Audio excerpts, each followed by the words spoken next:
I'm Tenitra Batiste, and I'd like to see the front office get aggressive. I'm Maria Martin, and there were a lot of Falcons coaches in Athens for Georgia's Pro Day. Could they draft a Georgia player? I know Bulldogs fans want to see it. I'm Aaron Freeman, and I'm all about that low risk, high reward. ATL! ATL! Rise up, A-Town. It's the Falcons Squad. Everything Atlanta Falcons every week. Breaking down all the big hits and game-changing plays from the ATL. The way only the Locked On Podcast Network can. Straight from the ATL, the Falcons Squad Show starts now. The Falcons Squad Show, your home for the best Atlanta Falcons talk. I'm your host, Tenitra Batiste. Alongside me are Locked On Falcons host Aaron Freeman and 11 Alive anchor Maria Martin. Locked On analyst Jarvis Davis will be back with us next week. The Squad Show is part of the Locked On Podcast Network, now the #1 sports podcast network. So the doors are open to the dogs. We'll debate if that means they never really were before. And will a restructured contract be enough to bring more help in free agency? We'll unpack it. Also, some rules may need to be changed while others should maybe remain the same. We'll tackle that. But first, let's talk about the Falcons' first moves in free agency. So now we're a little over a week removed from the beginning of legal tampering in the NFL. Aaron, based off their first week of moves in free agency, how would you describe the Falcons' outlook for the 2026 season? Well, I think they're doing somewhat of a reset, right? It feels like the Falcons are being pretty low key with their moves, going for bargain bin shopping, sort of low risk, high reward. We'll see what the high reward is. What is a high reward for the Atlanta Falcons? Probably making the playoffs, right? And so there's a lot of, I think, untapped potential with several of the players that they signed. You've seen some of the veterans that they're hoping will provide some stability at certain positions to a Tagovailoa, sort of foremost among that group. But it does feel like the Falcons are just kind of using this season more as an evaluation year for this new coaching staff coming in, sort of seeing which pieces are going to fit with them in terms of the future. We know a couple of guys that we are pretty confident that are going to be long-term assets like Bijan Robinson and Drake London as well. But I think a lot of the rest of the roster is kind of, up for grabs. And so I think a lot of their free agent moves are just sort of plugging some holes, getting some guys that I think have some upside that could turn into, long-term assets if they can come in and ball out. Guys like Christian Harris, guys like Jahan Dotson, among others that I think, haven't quite lived up to the hype that they expected coming into the league. And the Falcons, I think, are trying to capitalize on that. And sort of we'll see if that leads to success on the football field this season.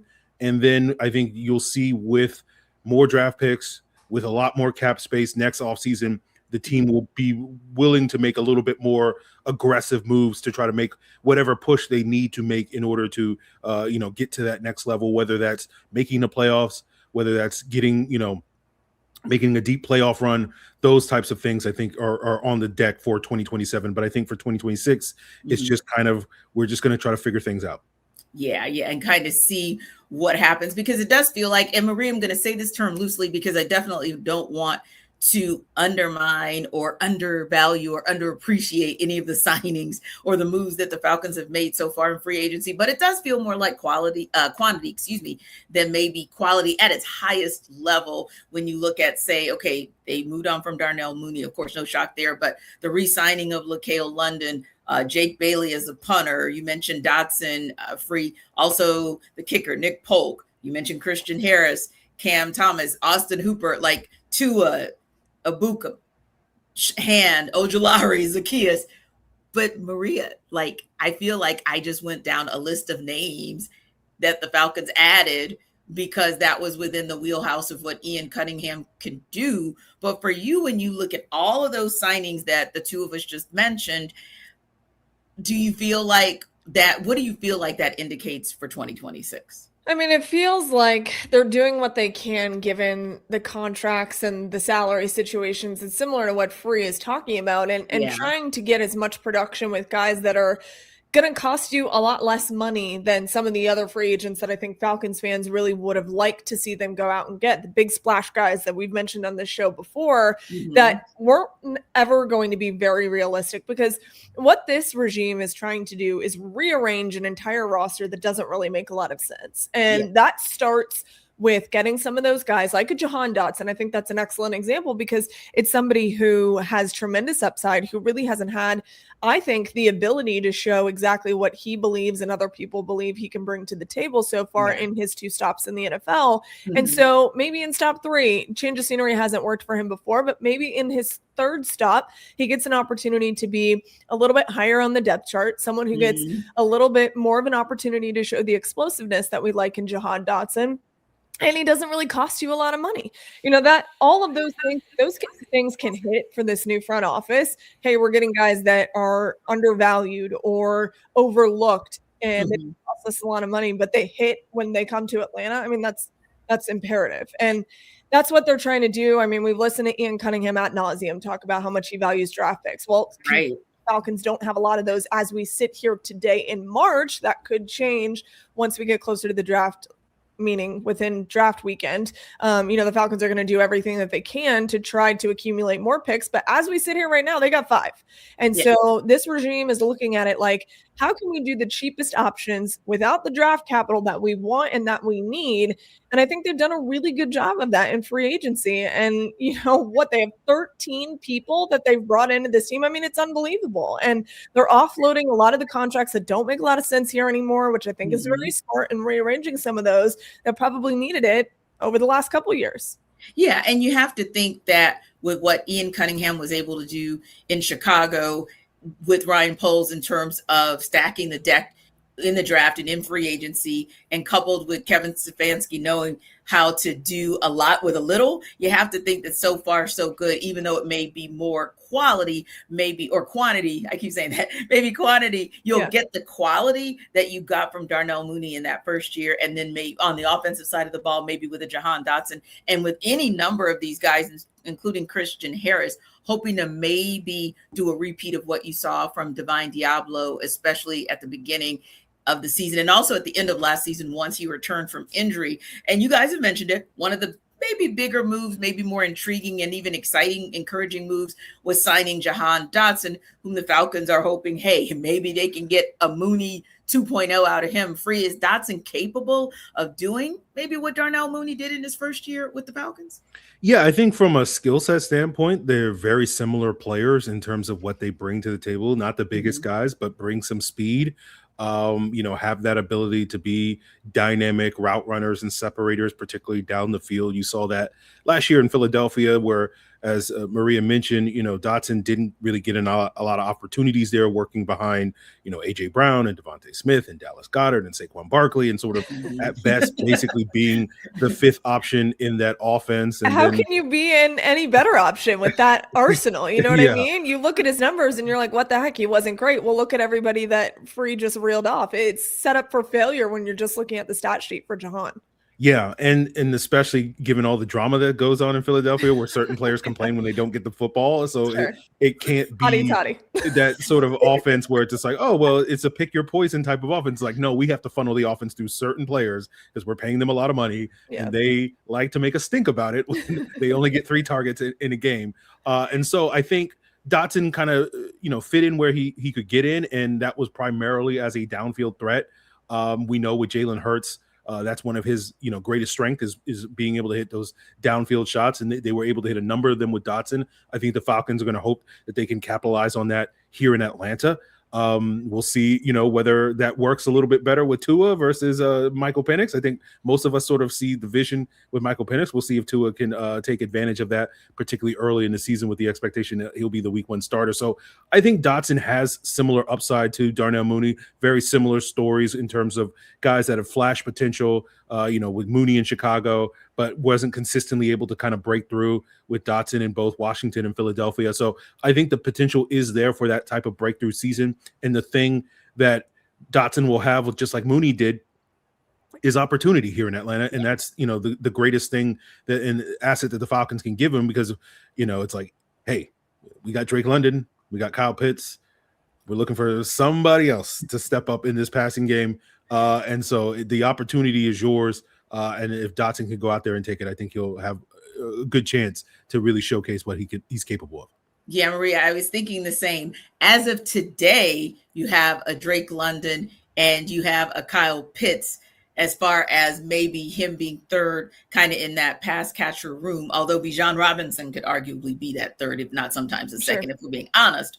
But as that room exists today with those we just mentioned, along with Olamide Zaccheaus, Casey Washington, ultimately speaking, yeah, this could very well be that chance for Jahan Dotson to show, hey, I can be a Darnell Mooney 2.0 in terms of bringing to the Falcons what Mooney brought in his first year here.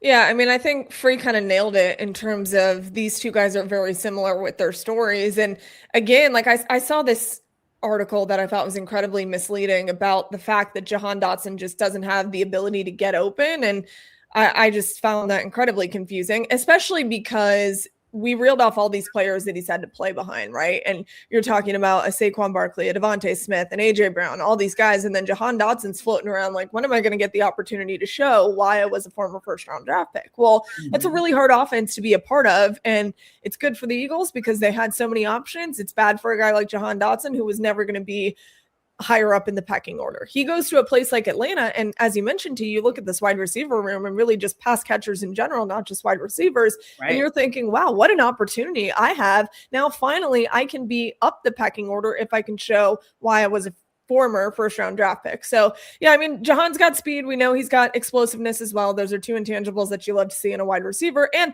who knows what it looks like with Tua as the quarterback versus Michael Penix Jr. Those two things will look different. And I'm assuming that he's going to get reps with both of these guys, however Michael Penix looks once we get into camp. So, yeah, I mean, look, I think that Jahan has an unbelievable opportunity here. I actually really happen to like it. If you ask Eagles fans, they'll say good luck with him. He sucks. I just don't think that that's really the narrative that fits Jahan Dotson, right? Given everything we just talked about. So I really like it. And guess what? It doesn't cost you a lot. And so that's really the name of the game for this new regime. And a lot of these moves too, T, to answer your previous question as well, none of it's really high risk. We've seen the Falcons move in a way that's high risk, high reward, i.e. Michael Penix Jr. Now, this is not high risk. It's minimal risk, hopefully high reward. I think it's smart. Yeah. And I think, too, something that you guys have alluded to is the fact that this is a regime. Now, don't get me wrong. There's pressure because we're not going to see the 5.5 years, meaning a year and a half too much that we saw for Dan Quinn or the extra year that Arthur Smith got, because we saw that with Raheem Morris. You got 2 seasons. It didn't work. Got to move on. But on the same token, I think Arthur Blank understands that this has to be that year that, and we still believe that there's every chance they can get into the playoffs. But ultimately, you're kind of working with what you have as far as your cap space and your lack of draft picks. So you're doing what you can, trying to just work with a little. And Free and Maria, I know that, again, we go back to Kevin Stefanski and making a lot out of a little in Cleveland, and even some would say a lot in Chicago with Ian Cunningham, because they made moves, and I still don't think anybody thought they were going to be at the top of the heap this fast in the NFC North. So just thinking about that, what do you see, or what do you think like a Kevin Stefanski or Tommy Rees offense should look like or can look like, maybe to get the best out of Jahan Dotson, put him in situations where he can actually succeed? Yeah, it'll be interesting because we know this offense is going to be funneled through Bijan and Drake. Yep. And we're expecting big things from Kyle Pitts coming off the season that he had. And hopefully we'll be able to maximize both him and Drake London at the same time, which has been the issue the last 4 seasons, where one is hot and the other one is cold, and vice versa. Mm-hmm. And so I think really what Dotson can do is bring that vertical element to the offense, that when defenses are stacking the box to load up to stop the run, because I think we're going to see a lot of 2 tight end and 3 tight end sets, that you go back to what that Browns offense was when Stefanski first got to Cleveland, which they were leading the league in multi-tight end sets. And if you thought Arthur Smith's offense was very tight end heavy, then, Kevin Stefanski's like, you haven't seen nothing yet.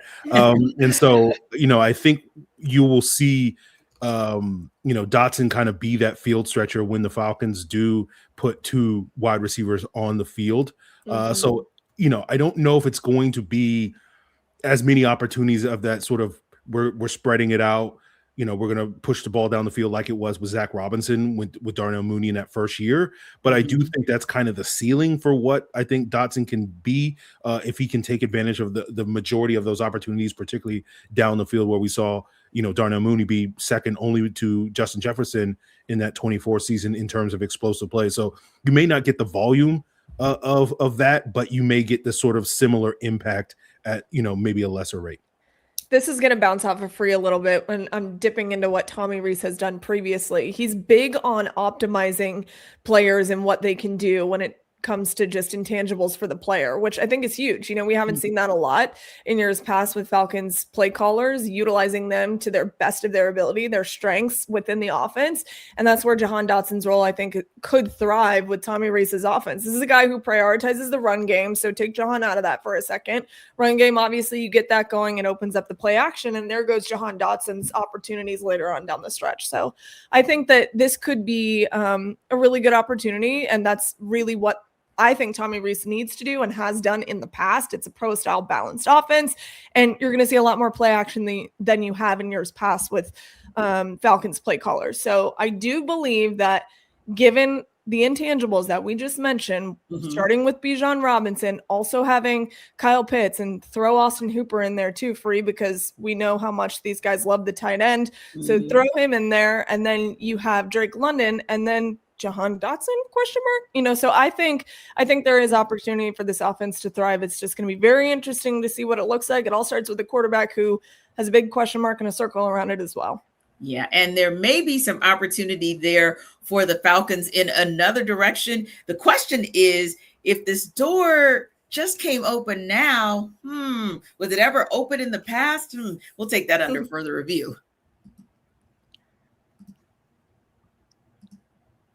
This episode of our Falcon Squad Show is brought to you by FanDuel. College basketball is nonstop. Big games, tight spreads, momentum swings every single night, from early tip-offs to late-night West Coast shootouts. There's always action on the board. And now FanDuel is giving you a way to turn that energy into even bigger potential wins with a college basketball parlay profit boost. You can build any college hoops parlay you want. Rivalry games, ranked matchups, whatever fits. You can mix spreads, totals, and player props to match how you see the slate playing out. Then you can apply the profit boost and instantly bump up the potential payout. Look at odds around your team if they're in season. Go safe, go bold, ride with the team you've been following all season. It's your parlay, your style, now with more upside behind it. So again, we know college basketball is nonstop. We are right smack in the middle of the NCAA tournament with big games each and every day, tight spreads, momentum swings, and early tip-offs, sun up to sundown. And FanDuel is giving you a way to turn that energy into even bigger potential wins with the college basketball parlay profit boost. So head to FanDuel.com to get started. That's FanDuel.com. FanDuel, play your game.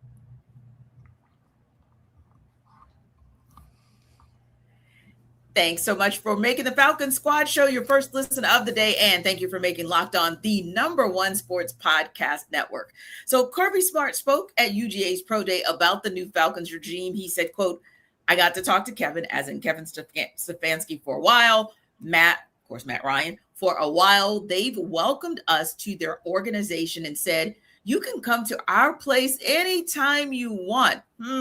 Maria, that's a very interesting quote. Some people are kind of reading into it. You were there for the marathon of a day that was Pro Day. Do you think that this comment from Kirby signals that the previous Falcons regime didn't necessarily open their doors for Kirby and UGA?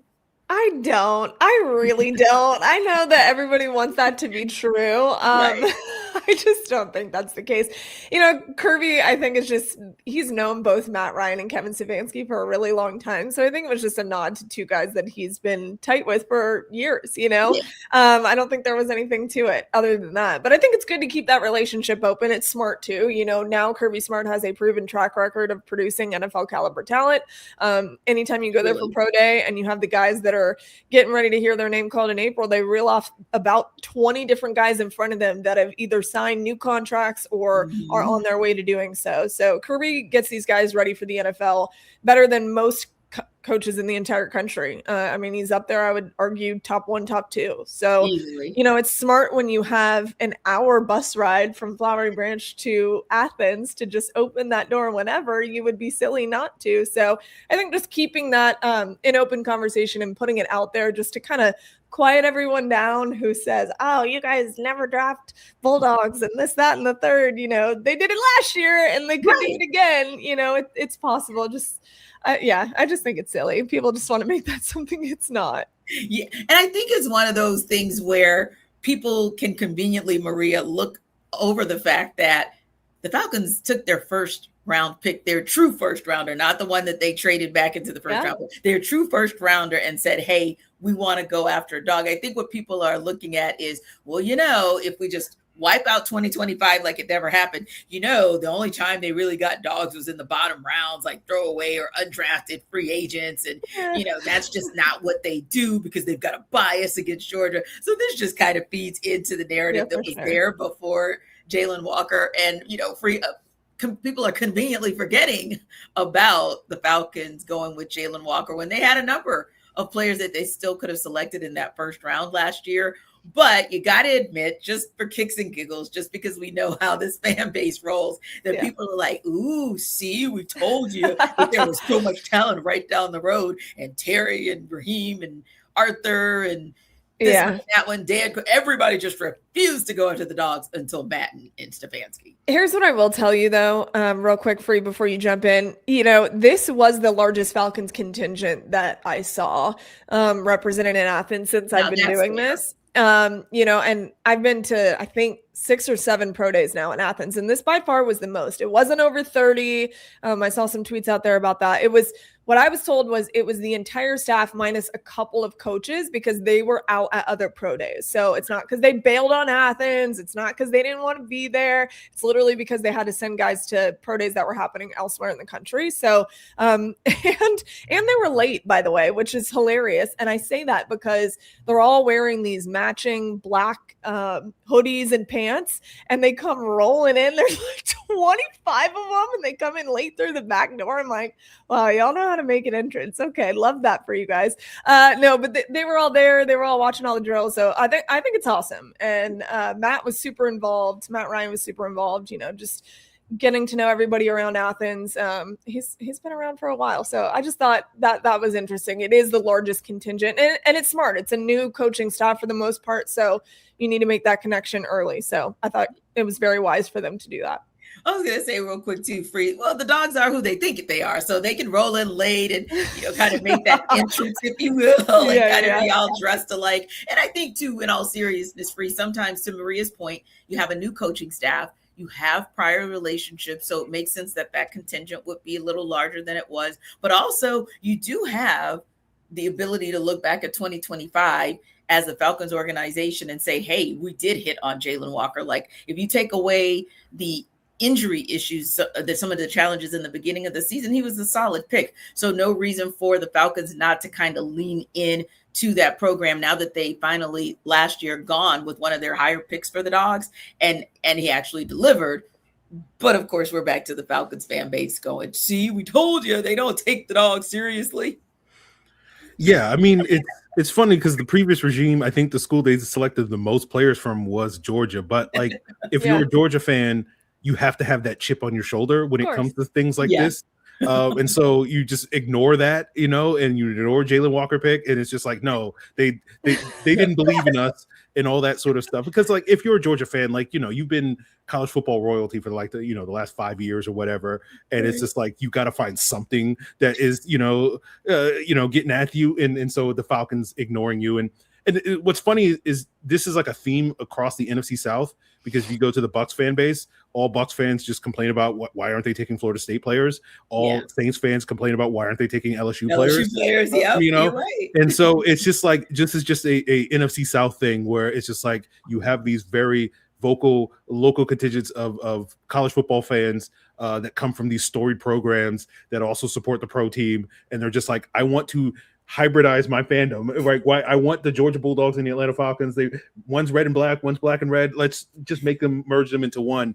But I do think like it was smart for the Falcons to come out of the gates with this huge contingent to sort of, I think it's probably more indicative that the coaches don't have anything to do right now. They're just kind of waiting for the draft, and it's like, look, it's Wednesday. I'm bored. Chilling, like, let's go up the road to Athens. Let's do that thing, and let's see what Georgia's bringing to the table. But obviously, I think there's a lot of reasons for them to be there, because I think there's a lot of prospects at Georgia that make a lot of sense for the Falcons throughout the draft. And so the more eyeballs that get on these guys, the better the odds that at least some of the Georgia fans will be at least a little bit more content this year if the Falcons take another swing on a Georgia player.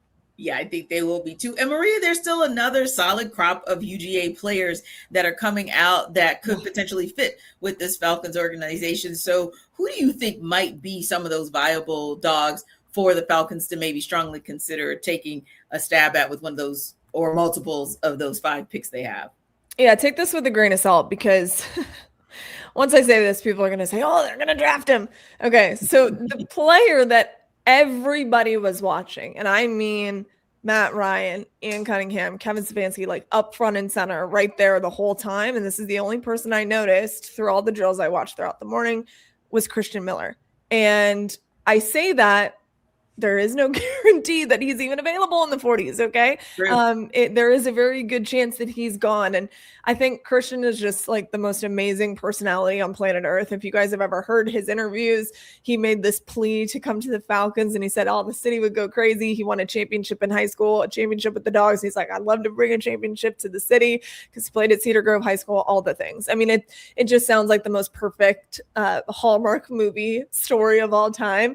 But Christian's a good player, and he's always been that way. And this is a position of need greatly for the Falcons. Yes. So I thought that was very interesting that they were keeping their eye very closely on Christian. But again, I find it hard to believe he's even going to be available at that point when the Falcons are picking.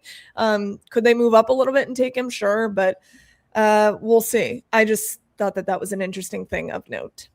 Yeah, that's a good call, Maria, because Miller is expected to go in either the late first round or very, very early second round.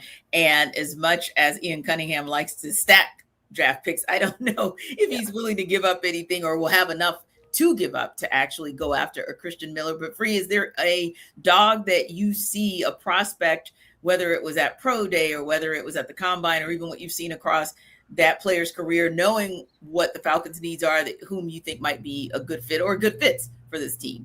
Well, I think when you look at the top 3 players at Georgia that are expected to go early, the first is Monroe Freeling, Christian Miller, CJ Allen. All 3 of those guys would fit for Atlanta. The question, of course, is, are any of them going to be there at 48? And as Maria pointed out, it doesn't seem like it at this point in time. And so then you sort of turn, okay, what about the tight end, Oscar Delp? We just talked about how this team loves their tight ends. Getting another young tight end that's as athletic as Oscar Delp is makes a ton of sense, particularly with you don't know if Kyle Pitts is going to be a long-term asset. Zachariah Branch adds a lot of juice to that wide receiver room. You need a cornerback. Dalen Everett is a very good player. So I think there's a lot of options, that Georgia could offer to the Atlanta Falcons early in draft. You got other wide receivers like Dylan Bale and Kobe Young and some of those other guys, Noah Thomas, that could basically also be in the mix late in the draft, especially if the Falcons decide to double dip at wide receiver and swing back in, round 6, 7 and get one of those guys.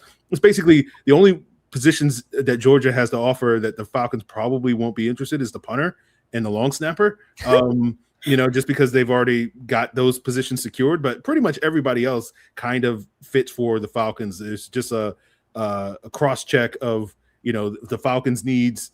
And that's basically the situation in Atlanta, where it's like pretty much every position outside of special teams is a need for this football team, at least in terms of improving the depth if they're not looking to upgrade that starting spot. And that's the beauty of Georgia. They have a lot of good players across their entire roster that are available. So I think a lot of these guys make sense for the Falcons. Yeah, and you're right, Monroe Freeling, very much a super outside shot that the Falcons would have at him because he's projected to go top 10, worst case scenario, top 20. And then, of course, CJ Allen, late first round. And we know that players sometimes miraculously have these tumbles. We don't wish ill on any of the players, but sometimes things just happen. So you never know. But for those three, absolutely a very outside chance for the Falcons to get any of them. But Maria, the Falcons also reportedly met with Texas cornerback Malik Muhammad this week. According to Sports Illustrated, Muhammad is projected to go in the mid rounds of this year's draft. So there may be some possibility there for the Falcons.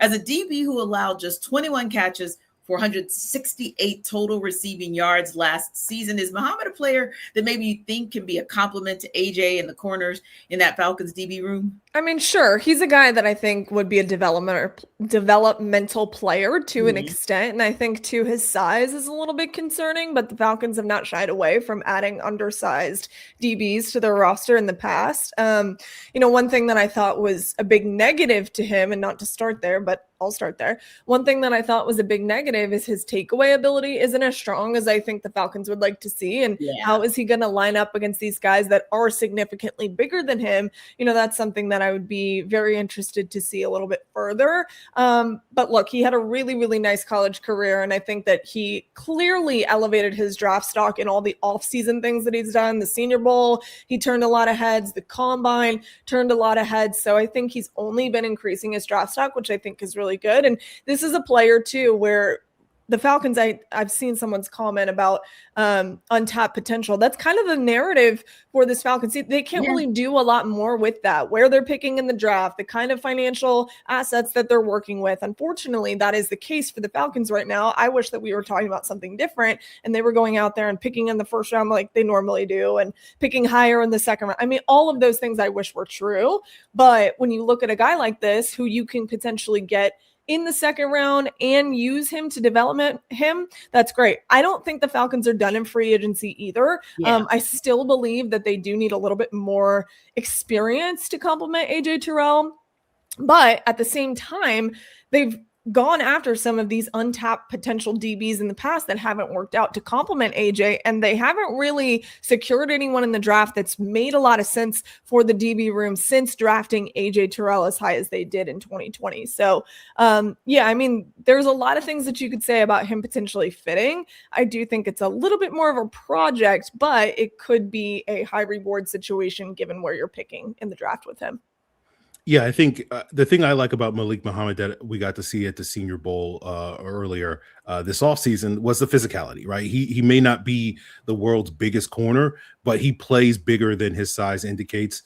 And I think that's a good compliment for someone like AJ Terrell, where we talk about, AJ's really good at handling the speed and the quicker separator type wide receivers, but has always kind of struggled against the bigger, more physical wideouts. Even dating back to his college days. And so sort of adding a corner that can sort of complement that skill set, to me, makes a lot of sense. And I think Muhammad brings that sort of mentality of like, I want to get physical with guys at the line of scrimmage. And I think that makes sense. And as Maria said, like, I think he's more of a developmental option than necessarily a instant plug and play starter across from AJ Terrell. But in terms of like the long-term potential, I think he makes a lot of sense across from AJ Terrell. Yeah, and maybe that depth that we're talking about in many of the rooms for the Falcons at many positions, maybe that's what he could potentially be as well, as you guys mentioned, while they're developing him into maybe a future starter. Will a restructured contract be enough to bring more help in free agency? We will unpack that next up.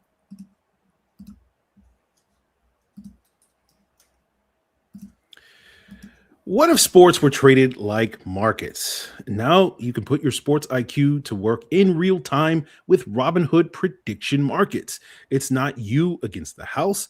It's you participating in a live market. You can buy or sell your positions live all game long and use your sports knowledge in the moments that matter. Robinhood prediction markets changes the game. It's people moving the action. So when momentum shifts, you can move with it. I always knew the game, but never had a dynamic way to apply that knowledge. Now I can actually take part live in a market powered by people. You're no longer just a spectator. Play by play. You decide. Trade every play with Robinhood. Now available across the U.S. Download the Robinhood app now to begin. Futures and cleared swaps trading involves significant risk and is not appropriate for everyone. Event contracts are offered by Robinhood Derivatives, LLC, a registered futures commission merchant and swap firm.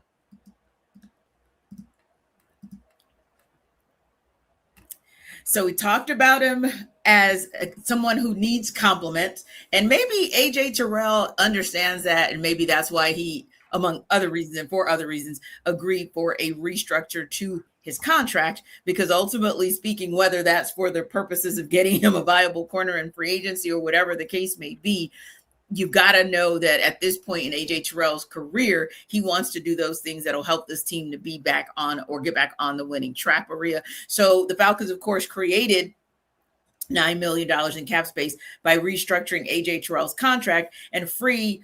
You got to think that there has to be some need that maybe Ian Cunningham was thinking about that maybe he could address with some of that cap space. Yeah, I think when you look at the free agent moves that the Falcons have made and 14 new players that the Falcons have brought into the building, the one that was kind of one area of the roster that was kind of lacking that you thought the Falcons could definitely upgrade was in the secondary. And sort of that 14th addition was cornerback Darnay Holmes. But I think the Falcons still have more work to do at that position group. And again, we could see that definitely be a priority in the upcoming draft at this point in time. But I certainly think the Falcons can use some upgrades in that secondary, whether it's adding another cornerback that can come in and compete, whether it's going out there and improving the depth at the safety position, right? Jesse Bates and Xavier Watts are really good players, but you do have some questions about some of their backups, like DeMarco Hellens has struggled to stay healthy the last 2 years and is much more of that run defending sort of safety. And Jamie Robinson is more of a special teams guy. And you kind of want to have that third option at the safety position that can do maybe a little bit more coverage things. Now, potentially with the addition of Darnay Holmes, is stepping in potentially as a nickel cornerback with Billy Bowman coming off an Achilles injury. Could we see the Falcons decide, hey, let's move Billy Bowman back to his college position and play a little bit more safety this year in addition to the nickel role that he already had? That may be an option for the Falcons, but I certainly think when we look at where the Falcons could use more help, they could use help, pretty much across the entire roster, as we talked about earlier. But at the same time, I do think if we're just like keying in on one spot, like I think the secondary could use the most help. Yeah. And for you, Maria, when you look at the $9 million in cap space that the Falcons created by restructuring AJ Terrell's contract, where do you see that maybe Ian Cunningham can take advantage of that in terms of addressing a need across the roster? I mean, I'm literally going to echo what Free just said, because I really think that this is signaling that they are going to help the secondary. Now, again, going back to my point of they haven't really drafted guys that I believe can really help AJ Terrell in that regard. But if there is somebody out there that you just restructured his contract for to get him help, it's going to be in the secondary. And that's just when you look at some of the other positions that you can draft, especially given where the Falcons are drafting. We talked about this over and over and over, only the 5 picks. You can get some of those positions taken care of through the draft, even though you don't have a lot of draft capital. When it comes to the secondary, they need a ton of help, and they've needed help for a long time. And so to me, that's what your focus has to be on before you move on to look at things in the draft. If you're not getting someone to help AJ Terrell, what are you doing? AJ Terrell has literally, you talk about the quarterback position being on an island. He's been on an island for a really long time. Isn't that something with his social media too? It's one of his handles, right? Like on an island Terrell or something. It's because that's how it feels all the time for AJ Terrell. I'm telling you. So I mean, getting someone that can actually help has to be the move for Ian Cunningham. And I don't really know of another area that you would go to at this point. Yeah, I would agree. And I'm thinking to myself, hey, selfishly, not that that's how he is, right? But maybe selfishly you think if he's going to give up money or restructure his contract, for lack of a better term, then would he not restructure his contract so somebody can send him some help? And again, he's not like a selfish guy at all. Right. Yeah, because we all know AJ Terrell to be nothing but a selfless person. But on the same token, it's like, man, I have been out here living on this island since the day you drafted me, pretty much, because it has been, I mean, we've seen it, whether it's like you guys said, multiple players who come in and out, they show like flashes of brilliance, but then their bodies give way. And that could be from free agents to draft picks, if you will. And it's interesting because the one corner that's out there that you kind of see pundits talking about, I'm like, have you not seen what AJ Terrell has had to go through? Because Marshawn Lattimore is recovering from an ACL tear at the age of 30. Like, I'm not sure that that's the right direction to go in. But again, Ian Cunningham, you're hoping that he can work his magic, and there may be some corner out there who could work opposite AJ Terrell, who maybe is not quote unquote available, is not necessarily a free agent, but he'll be able to work his magic now that he has a little bit more money to work with. But after that, if it's not corner, what might be maybe the next couple of priorities, Free, that you see as maybe one that the Falcons can go after in free agency now that they have a little space to work with? Well, I'm curious to see who the Falcons bring in as the third quarterback, because you're probably going to bring 4 quarterbacks to training camp because of, we don't know if Michael Penix is going to be ready come day one of training camp at this point in time. And you want to have 3 arms, at least healthy arms to go through training camp before Penix is ready. And so, Tua has an injury history.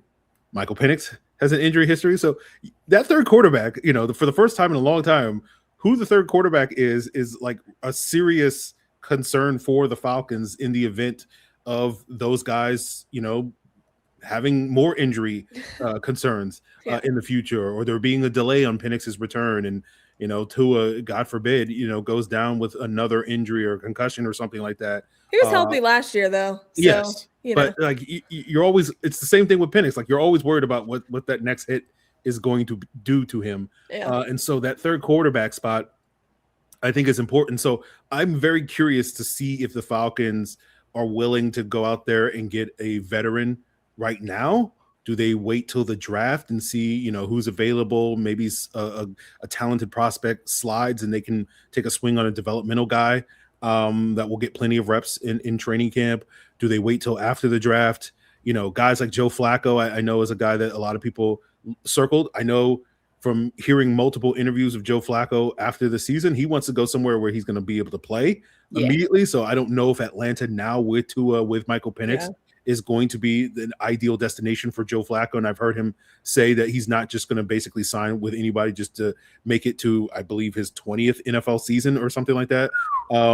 Which, if he wants an opportunity basically, rather than just basically collecting a check. So we'll see on that front. But, the quarterback, the musical chairs of the quarterback position is moved quite a bit. And so I'm very curious to see if the Falcons do decide to prioritize that before the draft, or just kind of wait and see how the chips fall until after the draft.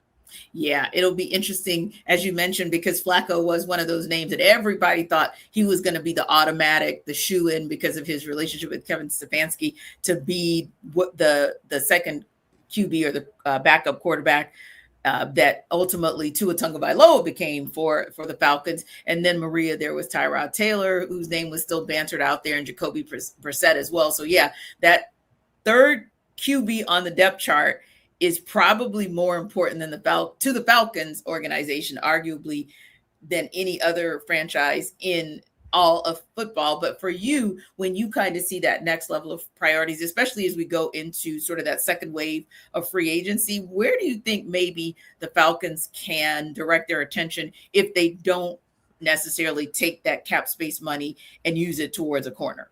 Man, I want to throw out Haynes King for quarterback. Can I do that? Is that okay? Sure you can. Because you know what? We talk about Georgia Bulldogs and how the Falcons are not necessarily known for drafting them. Okay, the Yellow Jackets can talk. Hey, look, Georgia Tech, they can talk the same. Tech Nation can say the same. You all don't, you don't draft Yellow Jackets. Hey, Hayes King, here's your chance. Yeah, no, I want to ruffle some feathers, honestly. I'm feeling a little spicy today. And we talked about the quarterbacks, and I just feel like Haynes King doesn't get enough love. Now, the dude plays a little bit chaotic, but, but I think he'll make a nice backup for someone. So I really believe in Haynes King and what he can do. I'm not saying that's a priority for the Falcons. I just wanted to give Haynes King some love. I think whatever happens with James Pierce Jr. is going to have a really big effect on this roster, right? And we still don't know. I mean, we've been talking about this since it happened, and because it's still an ongoing investigation, there's not really much that the Falcons can do in terms of a decision with James Pierce Jr. But once that is all sorted and we figure out whether or not he is going to A, be in a Falcons uniform next year, or B, playing anywhere, that's going to have a really big effect on whatever happens with that group. And so maybe that's a need for the Falcons. I mean, it always has to be, but you don't really know until his stuff gets sorted out. I think you always need linebackers too. This is something that has been, when we talk about revolving door and we talk about that with the cornerback, there's been a big issue with linebackers over the years, and now you have a big departure in Caden Ellis. And this was a group, I think it was last year in training camp or the year before, where we were sure that the linebacker group was the one that was going to edge out everybody else in camp. They were the strongest. They were the most complete. And then guys are dropping like flies. Guys are getting hurt. This is a group that's rotating, and there's a lot of question marks. And so linebackers also another big position of need for me right now with the Falcons. I'm looking a lot on the defensive side of the ball, because similar to a couple years ago when we thought, okay, they gotta go defense, they gotta load up on the guys on the defensive side of the ball. There's so many needs defensively, and yes, quarterback is a big one. So I'm glad Free mentioned that, because you can't just carry two quarterbacks with you that collectively, I think, are both probably being held up by paper clips at the moment. And so you need somebody else that's healthy in there as well. But on the defensive side of the ball, you look at defensive line, you've got needs. You look at linebackers, you've got needs. You've got corners, you've got needs. So I think from the front to the back, there's just a plethora of ways you can go defensively for the Falcons right now.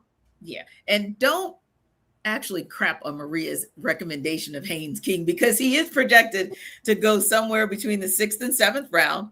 And we have definitely seen some shades of brilliance from him. So, hey, there's no reason that maybe the Falcons don't go that way, because again, that also goes back to something Free said earlier, where you might have that low risk, high reward situation. Haynes is a baller. Exactly. So, and that's what I was going to say. Like, sometimes we've seen in sports where it's not always just about your skill set. Sometimes it's just the will to win. I was having this conversation with a buddy of mine, totally different team, but still in a situation where they are in need of a quarterback.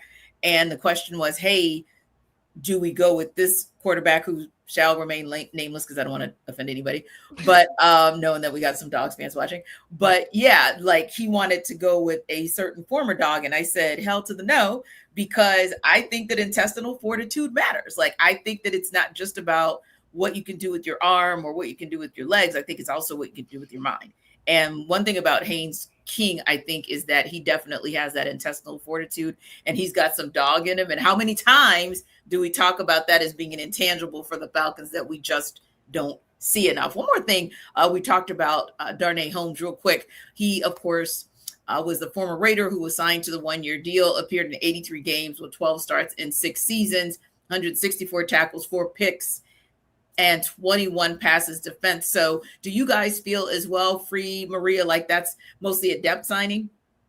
Yeah, I think so. I think because Billy Bowman is coming back from Achilles, and we know that injury, because of the Kirk Cousins experience, if Falcon fans were not familiar with the timeline of an Achilles injury, they are very familiar with it now. That first year coming back, all right, there's no expectation that Billy Bowman's going to miss time this season, but that first year coming back, you're going to be a limited player based off of the history of that injury, and you're really not going to get it back until the second year after that. So really, you're expecting Billy Bowman to pick up where he left off as a rookie in 2027, not in 2026. Right. And so you just need, at the very least, a body to potentially get you through this season. I think the Falcons have some internal options that could also be in the mix there. You know, Mike Hughes, we have seen play inside as well. So if the Falcons do find that AJ Terrell opposite CB2 upgrade, and they can potentially bump Mike Hughes inside, that could be an option for them. Natron Brooks is another player that we've seen give the Falcons, good value, more as an inside corner than an outside corner. So I think the Falcons have options there in Billy Bowman's stead, but I think Holmes is another guy that they can bring in that has that experience, that can come in and compete and potentially push to be that sort of placeholder at that spot until Billy Bowman's ready. Yeah, I mean, a 6-year NFL veteran who has experience in a lot of different roles on the defense, I think can only pay dividends for you. This is another one of those things where everyone's very upset because it's not the most attractive name. It's not the splashiest, but I think experience plays a big role here.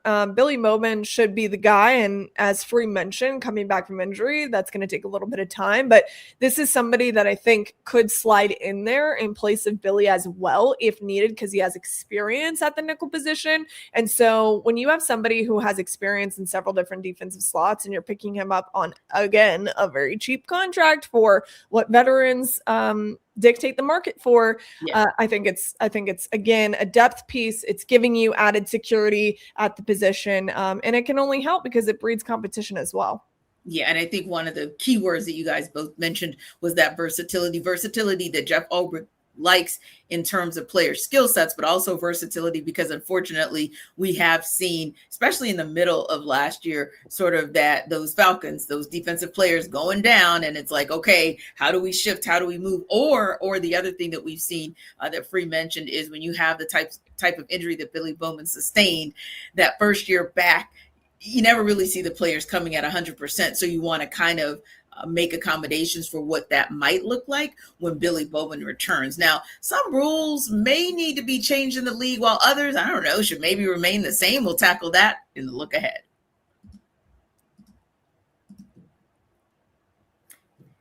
This episode of our Falcon Squad Show is brought to you by 5 Hour Energy. Welcome to the 5 Hour Energy flavor draft with 18 different flavors to choose from, including new options like confetti craze, fruity rainbow, or cotton candy. There's something for everyone. The board's set, the flavors are ready, and I've got my number one pick for the 5 Hour Energy flavor draft. And you can pick your top flavors as well. So you just want to look at that flavor, what you like about it, and why you want to draft it as number one. So like a cotton candy, for example, it's a swirl of sugary clouds, the sweet side of tasty caffeine, and it's a throwback with a little bit of a flavor boost. And then the confetti craze, it's just what it sounds like. Sweet birthday cake is what inspired that flavor. It's got vanilla frosting and sugary sprinkles, or you can go with fruity rainbow, which is a sweet, layered, fruity type of 5 Hour Energy flavor that you can find just not just the flavor, but also the energy that you're looking for in every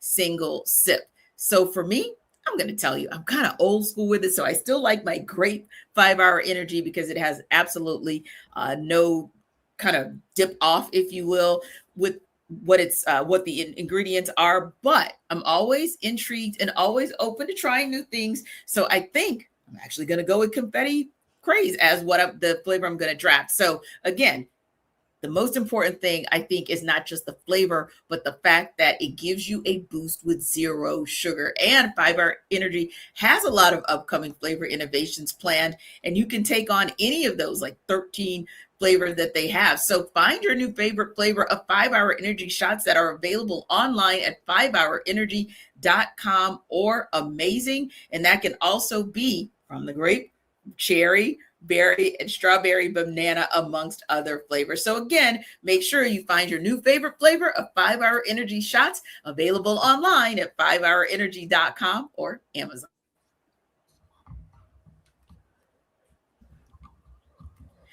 So Maria, for once, it seems like the NFL will not be tinkering with too many of their rules. We know, of course, the people are scared. Yeah, exactly. I'm like, this is surprising because we just all thought that maybe somehow the tush push would find its way back in the conversation, but it didn't. And we kind of got that information a couple months ago, and it was confirmed on Wednesday when the league announced that only 2 teams submitted proposals to be considered by owners at league meetings later this month, the Browns and the Steelers. So let's start with the Browns. They proposed a rule change that would allow teams to trade draft picks 5 years into the future instead of 3. So are you in favor of moving to 5 years, considering the NBA allows up to 7 years? Would you like them to keep it at 3? Are you indifferent? Doesn't really matter. I just think like the NBA doing 7 years is the craziest thing ever. Like that is just so wild. Why are we doing that? Can we backpedal that? Like that is so silly to me. And even moving into 5 years. Yeah. Why? And especially there's so much turnover now with coaches. So what they're doing is they're offloading their problems on the next regime. So that's literally what they're kicking the can down the road. I mean, we saw it happen. No offense to Terry Fontenot, but we saw it happen in the big gamble. It's like, well, you know what? I'm going to trade away my first round draft pick because if we don't do well, I'm going to be fired anyway. And it's not my problem. And so, you know, I don't know if we should extend it anymore in a selfish way. That's what and of course the Browns would be the ones to propose this. Like when I read that, I said of all teams, like I could cover it up and guess it'd be the Browns because it's just a revolving door of just, I don't want to curse. So it's a revolving door of crap. Yeah, yes, thank you.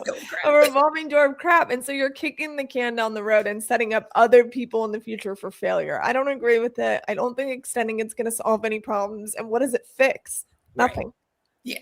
And if you look at it, Aaron, from Maria's point, I know personally as an NBA reporter, like when I'm trying to understand the level of complexity of an NBA contract and how it's deferred and it's protected and it's unprotected as far as their picks go. That I think is what concerns me as well. Like, okay, if you start following that particular process that the NBA has and as convoluted as it is with all of the things that I just mentioned, I feel like, okay, we're at right now, you're at 3. Right. And sometimes it gets slightly convoluted and complex with the NFL. You move to 5. Now I just feel like you're ramping up to move to 7 and you're just ramping up to be like the NBA. And it's just all too much. I think Maria said it best in its most simplest terms. Why? Like, what's it going to accomplish?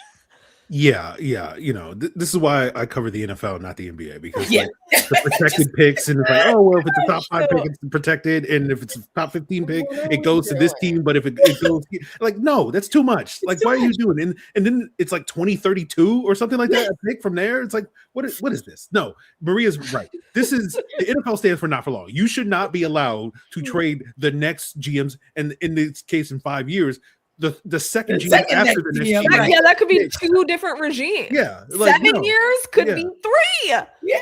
It's ridiculous. I hope they shut this thing down. Be responsible for once. You have to take responsibility for your picks. You can only trade 3 years because you're only really guaranteed, you know, not even 3 years, but that's the most you can be really guaranteed at this point in time. So no. It's dumb. Yeah, I hate it. No. And like Maria said, no shock at who proposed that, but we'll move on. So also the NFL allowed teams this year on a trial basis to conduct up to 5 phone or video calls directly with players on other teams during the 2-day free agent negotiating period before the start of the league year.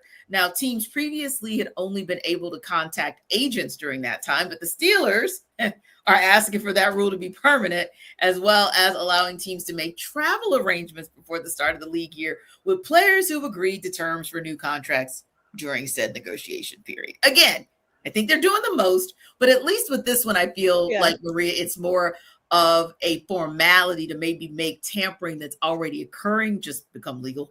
Yeah, I think all 32 teams need to have like a little workshop, okay, at the beginning of the year, get everyone in a meeting room and play the video of Kirk Cousins saying what he shouldn't and saying, here's what we don't do. Here are the rules. But this is why, right? I mean, some of these things do happen, but they don't. I mean, no one's ever going to admit it because you do get fined and you do get picks taken away and all these things. And so this one doesn't bother me as much because it's not as egregious as I think we're talking about 3 years to 5 years to 7, whatever. That is very different than this. This is just such a minimal formality. And honestly, I don't really think it hinders a lot of your plans with a player. It just kind of accelerates the process a little bit. I don't really care. I don't have a strong opinion either way. I'm not like, yes, you should do it and no, you shouldn't. It doesn't bother me one way or another. It's almost like arguing over $1,000 in a negotiation.